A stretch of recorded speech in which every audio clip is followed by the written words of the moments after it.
আসসালামু আলাইকুম, hello viewer. আপনারা কম্প্রেসার দেখতে পাচ্ছেন, ইনভার্টার ফ্রিজের কম্প্রেসার। আর আপনারা অনেকে জানেন যে ইনভার্টার ফ্রিজের কম্প্রেসারগুলো কিন্তু আমাদের যে সাধারণ রিলে এবং ওভারলোড আছে এর মাধ্যমে কিন্তু চলে না। তার কারণ হচ্ছে এটা কিন্তু কোনো আপনার কমন রানিং স্টার্টিং নাই, অর্থাৎ এখানে কিন্তু তিনটা কয়েলের ওহম সমান থাকে এবং এটা একটা সার্কিটের মাধ্যমে চালানো থাকে। সার্কিটটা আমরা একটু দেখাবো একটু পরেই, আর ভিডিওটি শেষ পর্যন্ত দেখুন। ডিসি ইনভার্টারের কম্প্রেসার তো এগুলোর আপনার ওহমস সবগুলোই সমান দেখাবে যদি কয়েল ঠিক থাকে। এই কাটার পরে মেকানিক্যালটা ঠিক এরকম, মেকানিক্যালটা দেখে রাখুন একটু। এটা খুলে রাখা হয়েছিল অনেক আগে, ভিডিও করা হয়নি। মেকানিক্যাল কিন্তু আমাদের সাধারণ কম্প্রেসারের মেকানিক্যালের মতো না, আর কয়েলগুলো কিন্তু খুব চিকন চিকন দেখতে পাচ্ছেন সাইড থেকে। আর আমার সাধারণ কম্প্রেসারের কয়েল একটু মোটা মোটা থাকে।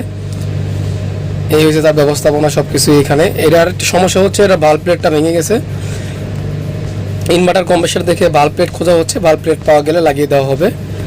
আর অবশ্যই ইনভার্টার কম্প্রেসারগুলো আপনারা ভালো করে চেক করে নেবেন যে ইলেকট্রিক্যাল সমস্যা না মেকানিক্যাল সমস্যা, তারপরেই খুলবেন, তাহলে আর কি ভালো হয়। আর দেখতে পাচ্ছেন পাইপ লাইন কিন্তু চিকন চিকন হয়ে ডিসচার্জ লাইন আর কি বাইরের দিকে চলে আসছে। আর সার্কিটটা আমরা একটু দেখাচ্ছি একটু পরেই।